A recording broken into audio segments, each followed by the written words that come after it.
여러분 제 초상화는 아니고 누구 초상할까요?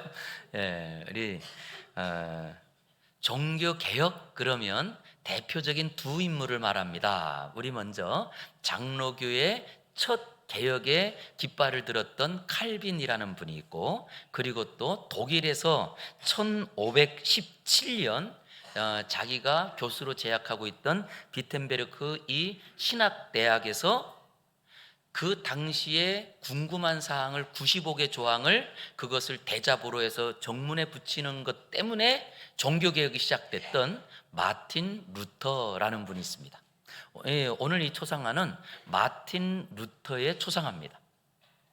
이 마틴 루터가 이렇게 종교개혁의 첫 시작을 울리고, 그 다음 이렇게 95개 조항의 반박문을 붙이고, 이런 일들로 결국 종교재판을 받게 됩니다. 버름스 국제회의에서 재판을 받게 되는데, 그 재판을 받고 돌아오는 길에 그때의 이 교황청의 황제와 그리고 또한 왕이 이 루터를 죽이기 위해서 루터의 집에 군인들을 파견해요.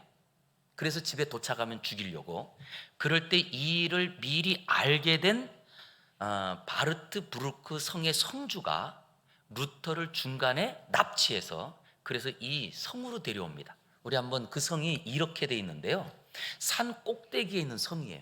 독일에 가면 있는데, 이 바르트 부르크 성, 이 산 꼭대기에 있는 이 성이 굉장히 아주 이 높은 곳에 있는 천의 요새 같은 곳인데, 이곳으로 이 루터를 납치해버린 거예요.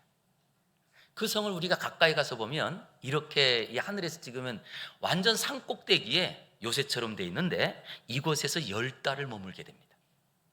그리고 10달을 머물면서 그가 그곳에서 지금까지 성경은 중세시대 때에는 라틴어로 된 성경을 번역하면 신성모독이라고 그 사람을 죽였어요. 그래서 이 라틴어로 된 성경을 번역도 못하기에 성도들은 사용도 하지 않는 언어인 라틴어를 배울 길도 없고, 그리고 이 라틴어로 된 성경을 읽을 수도 없고 볼 수도 없었어요. 그럴 때 꼭 이 신부들이나 그리고 또 공부를 해야지만 그 라틴어를 공부하고 볼 수 있는 이 성경을 루터가 라틴어 성경을 독일어로 번역을 합니다. 10달 동안 신약 성경을 다 번역합니다. 그래서 그때부터 성경이 그 자국민들인 독일 국민들이 성경을 자기 글로 읽게 된 거예요.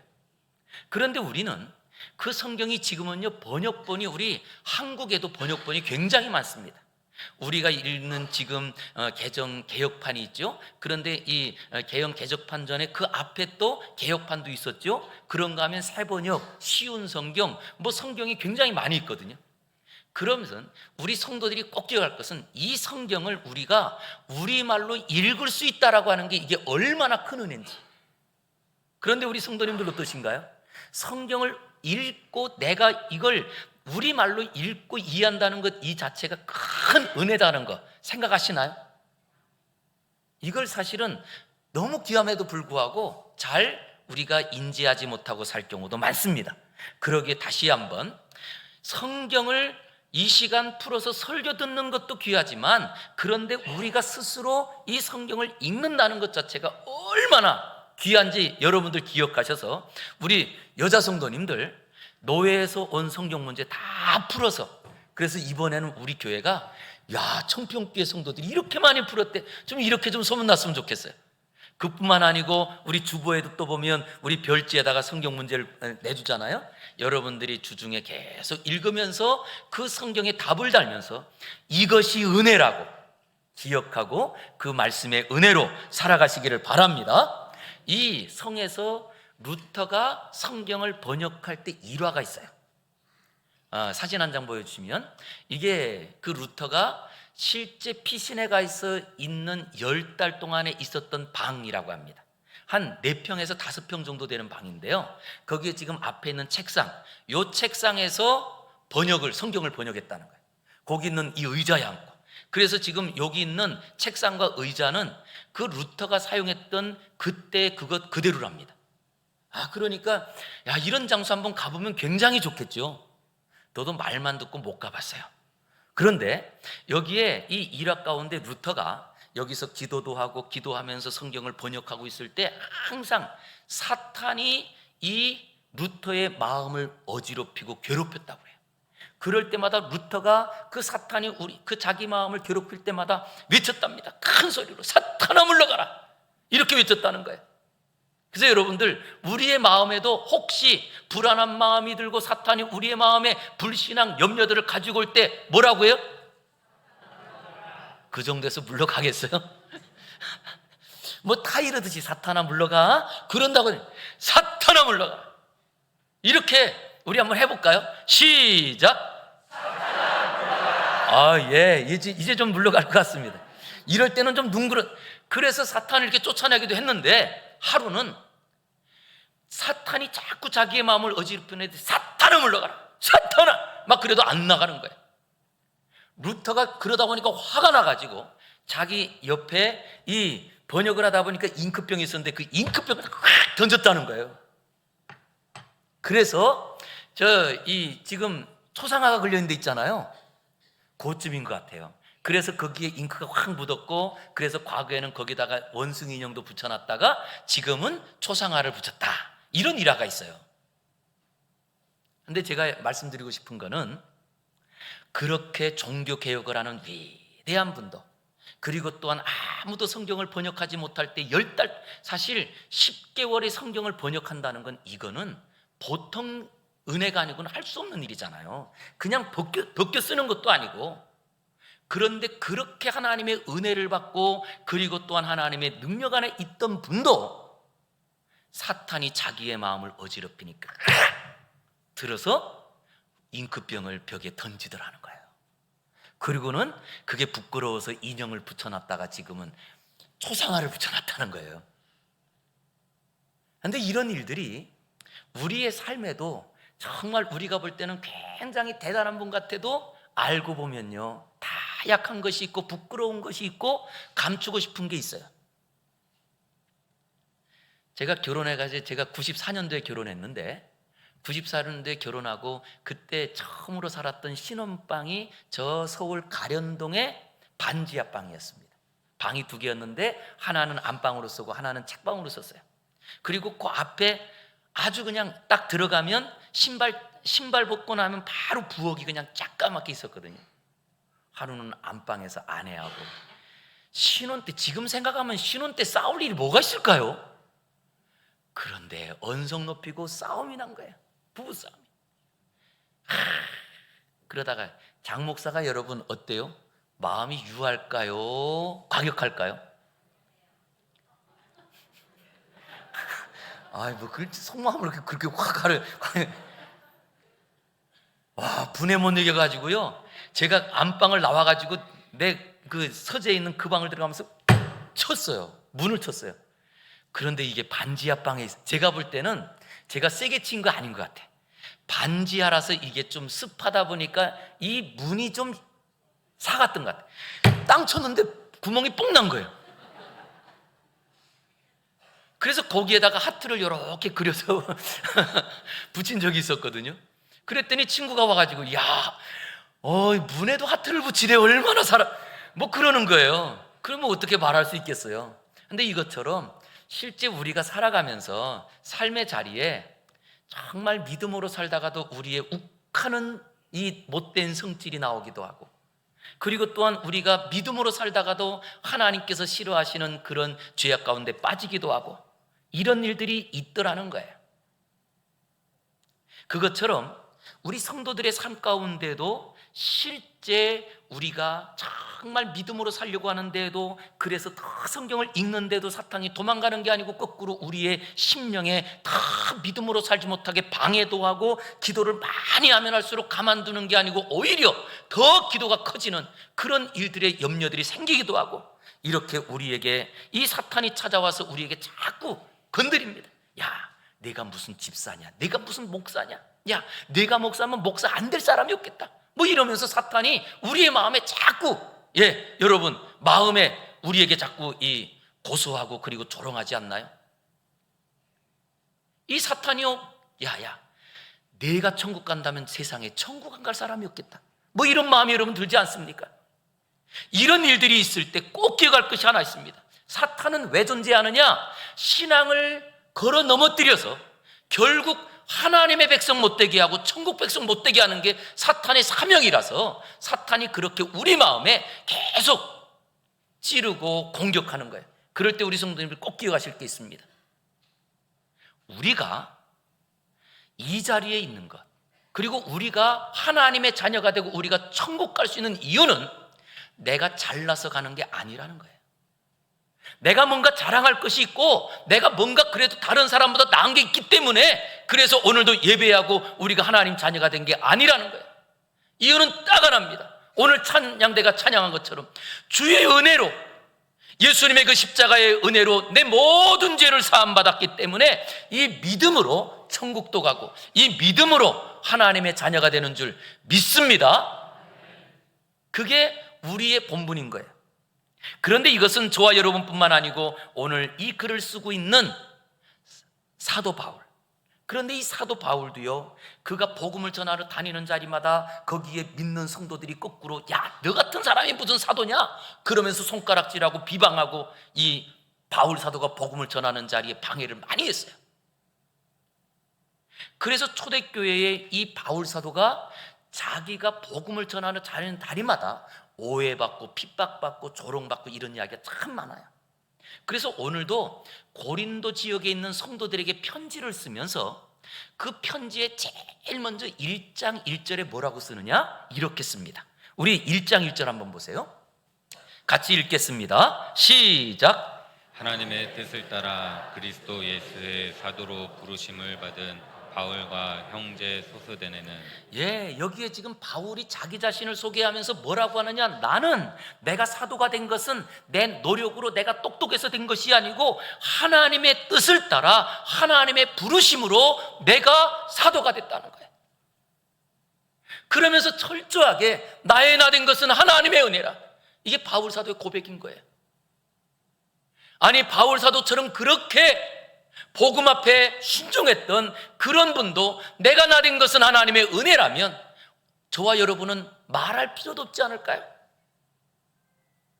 그러기에 저는 우리 사랑하는 성도님들이 다시 한번 우리가 이 자리에 있는 이유는 오직 하나님의 부르심, 하나님의 은혜 때문에 이 자리에 있지 내가 자랑할 것이 아무것도 없다는 것을 꼭 마음에 새기기를 바랍니다. 그래서 이런 자리에 하나님께서 그런 바울 사도를 왜 불렀느냐? 사도로 불렀다는 거예요.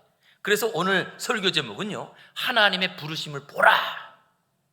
하나님께서 우리를 부르신 것을 기억해 보라는 거예요. 하나님께서 우리를 불러 자녀 삼아 주시고 우리에게 직분 주신 그것을 보라는 거예요. 왜 불렀을까?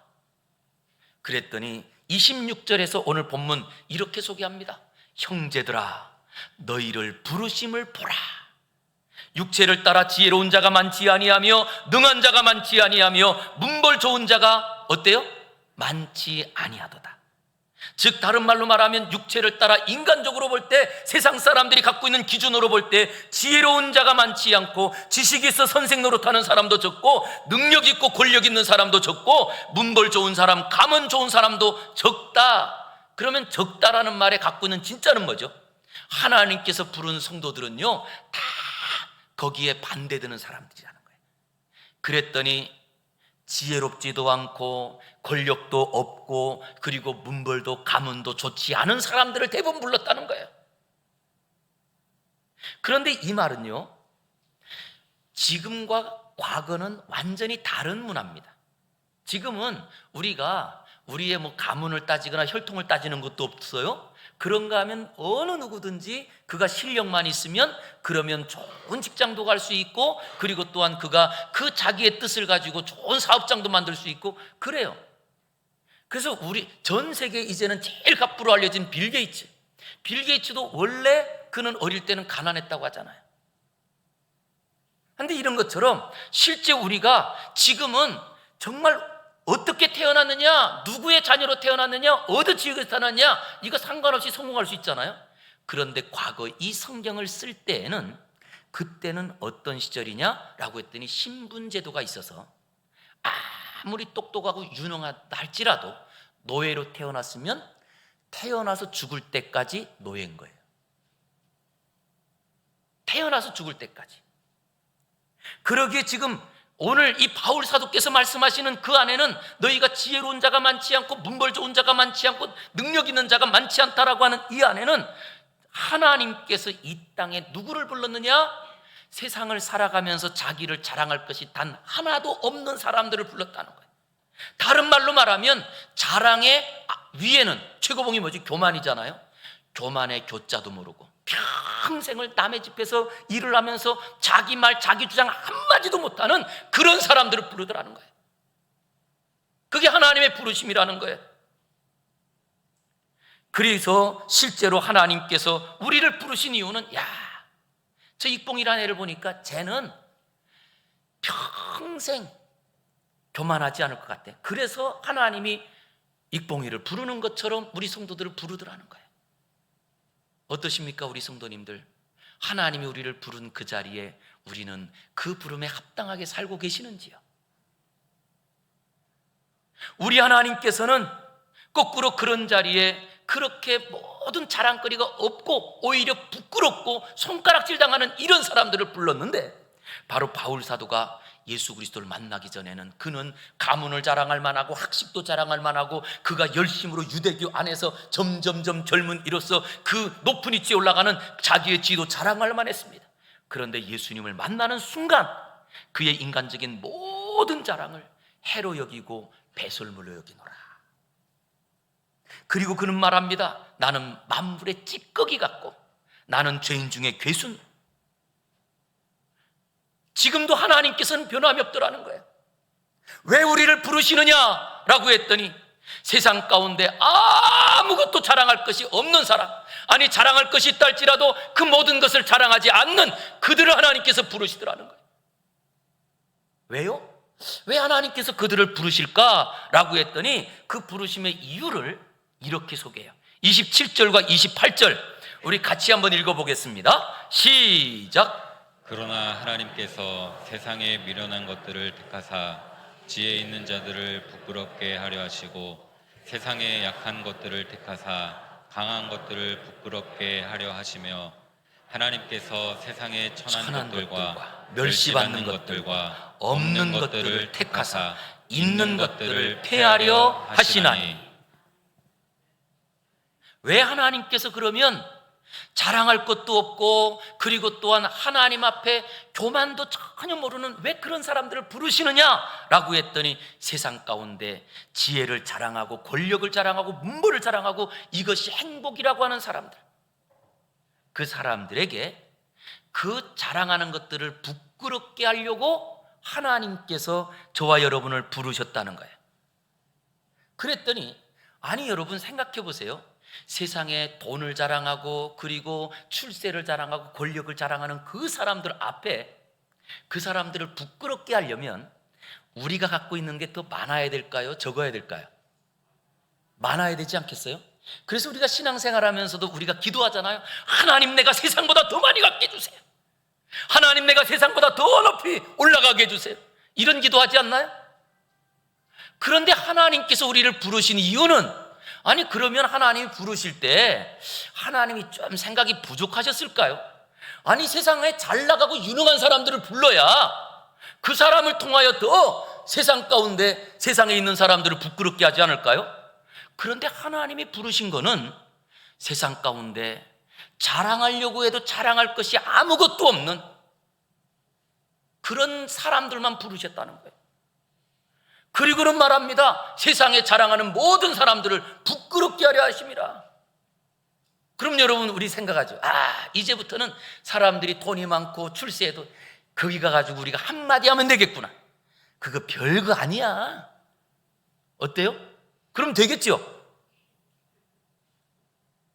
그래서 많은 분들이 거꾸로 생각하는 분이 계십니다.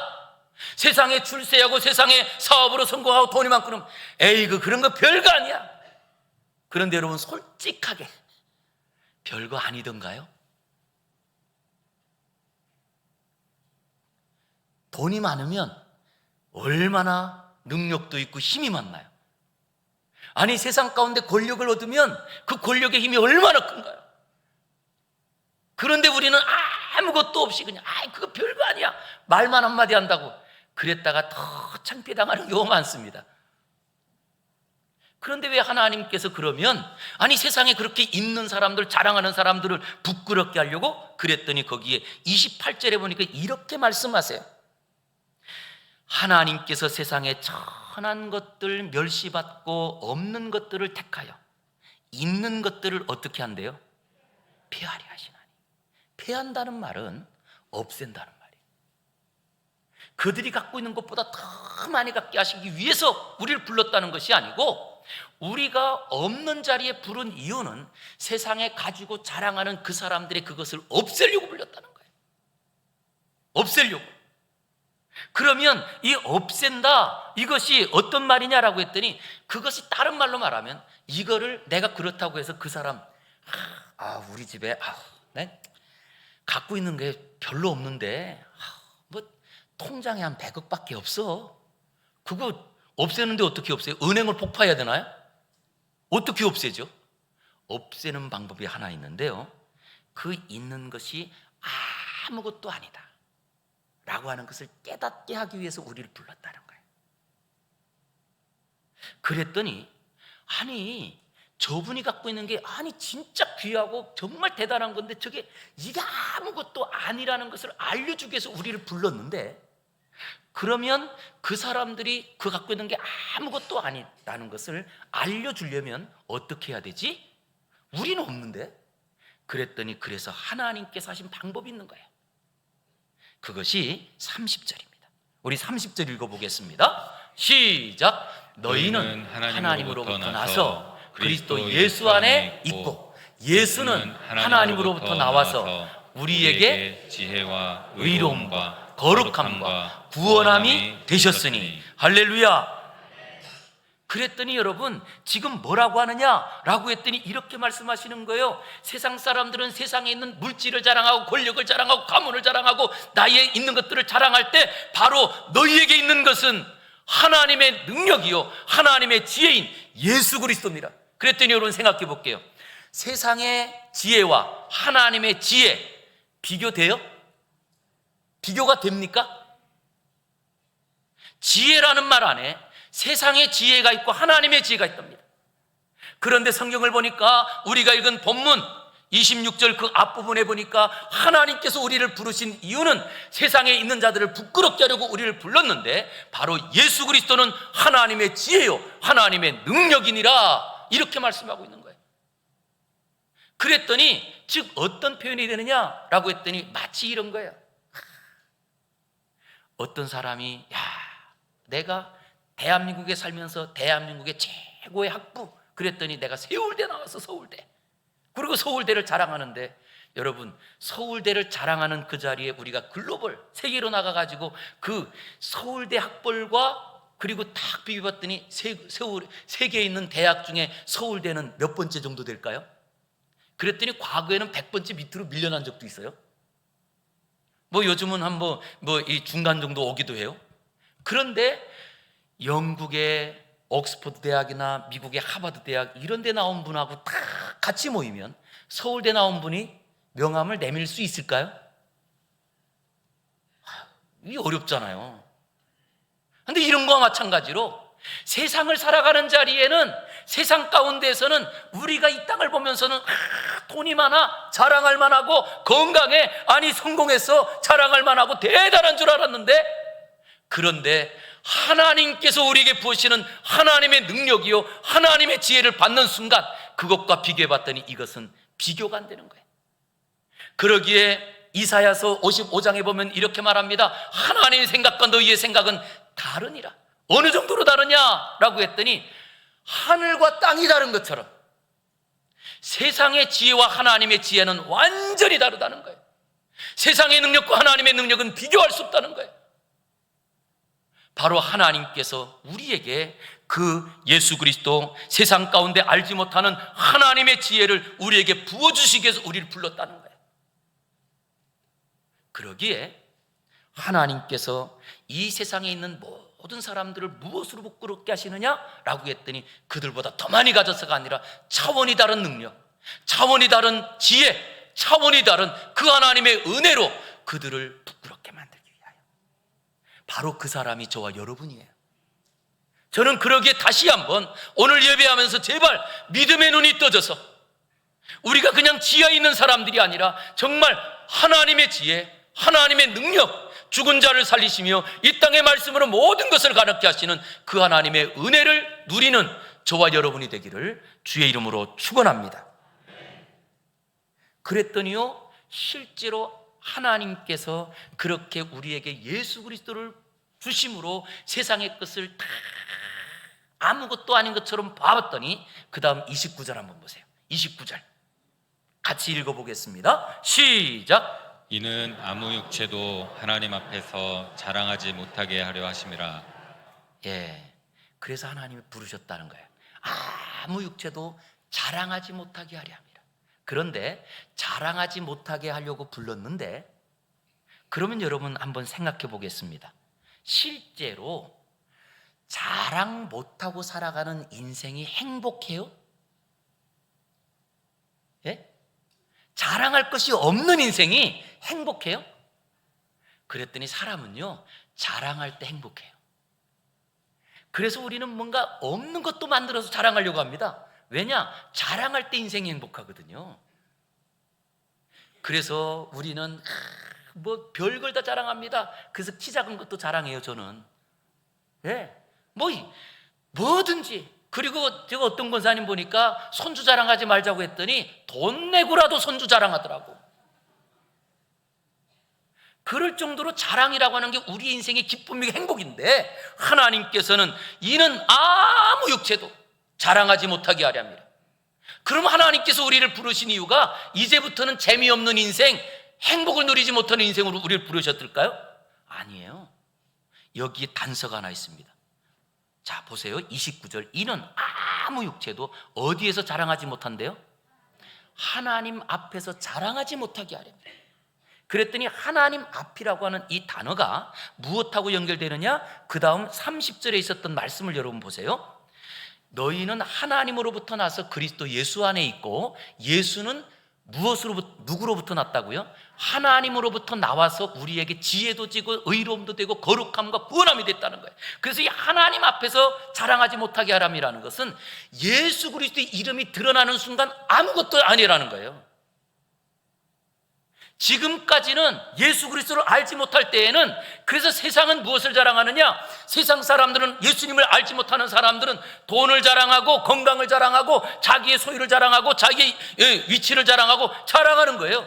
그러다가 예수 그리스도가 드러나는 순간 아무것도 아니게 만들었느니라. 할렐루야. 저는 이 시간에 우리 사랑하는 성도님들의 삶에 진짜 이것이 말씀이 그대로 이루어져서 예수 그리스도 외에 나에게는 아무것도 자랑이 되지 않기를 주의 이름으로 축원합니다. 이것을 위해서 하나님 불렀다는 거예요. 그런데 너무 안타까운 거 있습니다. 솔직한. 제가 자꾸 진짜로 솔직히 그랬더니 목사님이 거짓말을 많이 하시나 그러시더라고요. 얼마나 답답하면 그러겠어요. 믿는다고 하면서 안 믿고, 예? 그리고도 직분 갖고 사는 사람들 많잖아요.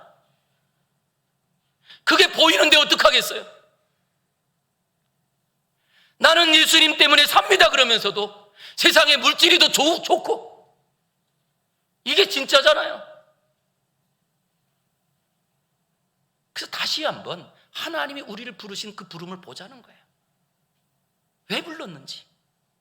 예수 그리스도가 드러나는 순간 아무것도 자랑할 것이 없게 우리를 부르셨다는 거예요. 그래서 우리는 인생의 답이 예수님밖에 없는 줄 믿습니다. 그래서 하나님께서는요, 아무것도 자랑할 것이 없어 세상 사람들이 다 있는 것 뭔가를 자랑하고 있을 때 정말 인생에 재미가 없고 자랑할 것이 없는 그들을 불렀다는 거예요. 무엇하라고? 자랑하라고 불렀다는 거예요. 그래서 하나님이 우리를 부르신 것은 자랑하라고 불렀다는 거예요. 그것을 31절에 이렇게 소개합니다. 우리 읽어보겠습니다. 시작. 기록된 바 자랑하는 자는 주 안에서 자랑하라 함과 같게 하려 함이라. 할렐루야. 그랬더니 이 말씀이 얼마나 유명한 말씀인지 어떤 분은 봐, 자랑하라고 했잖아. 어디서? 주님 안에서. 그러니까 내가 가지고 있는 내 돈을 자랑하면서도 이거는 내가 한 게 아니고 주님이 나한테 준 거야, 그러면서 돈을 자랑하더라고요. 아니, 나는 주님 안에서 자랑하는 거야? 그러면서 자식 자랑하고. 이렇게 하라고 부른 게 아니라는 거예요.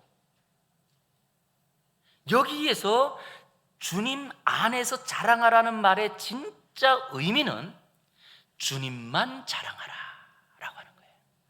주님만 자랑하라. 그랬더니 왜 그 주님만 자랑해야 되죠? 다시 한번 30절 끝부분 보세요. 예수는 하나님으로부터 나와서 하나님으로부터 부어주신 그 모든 은혜가 누굴 통해서 왔다고요? 예수님을 통해서 왔어요. 그래서 예수님이 없으면 생명이 없고, 예수님이 없으면 은혜도 없고, 예수님이 없으면 하나님의 복도 없는 거예요. 하나님께로 나온 분이 예수님밖에 없으니까.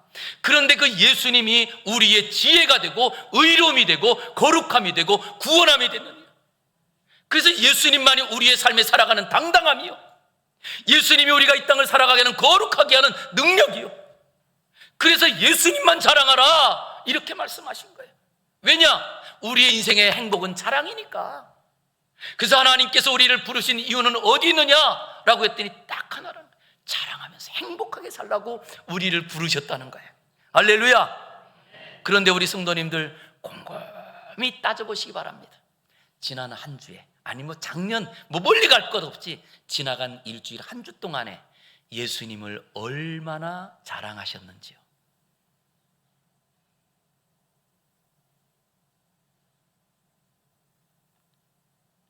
우리도 지금까지 예수님 믿고 하나님의 자녀라고 하면서도 돈 자랑하고 아니면 세상에 성공 자랑하고 이런 것이 우리의 삶의 모습이 되진 않았는지요. 저는 다시 한번 우리 성도님들이 이 말씀을 통해서 이제부터 자랑을 하는데, 예수님을 앉아도 자랑하고 가정에서도 예수님만 자랑하고 직장 가서도 예수님만 자랑해서 자랑할 때마다 우리의 행복이 커지니까. 그래서 하나님께서 우리를 불러 이제는 왜? 그래서 우리에게 무엇을 안 주신다고요? 돈도 조금 주신대요. 왜? 돈 자랑 좀 하지 말고 예수님 자랑하라고. 건강도 조금 주신대요. 건강 자랑하지 말고 예수님 자랑하라고. 이유가 거기 있는 거예요. 그러니 우리가 예수님만 더 자랑하면 하나님께서 필요한 것도 채워줄 줄 믿습니다. 저는 그런 삶을 솔직히 많이 경험해요. 그러기에 우리 성도님께도 이렇게 당당하게 말씀드릴 수 있을 것 같아요. 예수님 자랑하면요 필요한 것 채워주시는데, 마태복음 6장 33절에 보니까 이런 말씀 있잖아요. 너희는 먼저 그의 나라와 그의 의를 구하라. 이 말씀 핵심은 그거거든요. 너희는 오직 그의 나라와 그의 의를 구하라. 그리하면 이 모든 것을 너희에게 더하시리라. 우리의 자랑은 예수님밖에 없습니다. 앉아도 예수님, 일어나도 예수님, 잠꼬대 하면서도 예수님, 예수님만 자랑해서 인생의 행복, 하나님의 복을 누리는 저와 여러분 다 되기를 주의 이름으로 축복합니다. 기도하겠습니다. 하나님, 감사합니다. 우리를 세상 가운데 불러 능력도 없고 출세하지도 않고 똑똑하지도 않은데 세상에 많은 사람들 중에 왜 나를 부르셨는지 다시 한번 깨닫게 해주시니 감사합니다. 주여, 나에게 아버지 우리 교회 성도들 안에서도 능력 많은 분들이 많은데도 나에게 직분 주시고 은혜 주시고 봉사하게 하신 그 이유가 오직 예수님 자랑하라고 우리를 부르신 줄 믿사오니, 찬양하면서 예수님 자랑하고 봉사하며 예수님 자랑하고 섬기면서 예수님만 높이는 우리의 인생 되어서 날마다 하나님의 기쁨이 넘치는 삶을 살아갈 수 있도록 도와주시옵소서. 예수님 이름으로 기도 올리옵나이다. 아멘.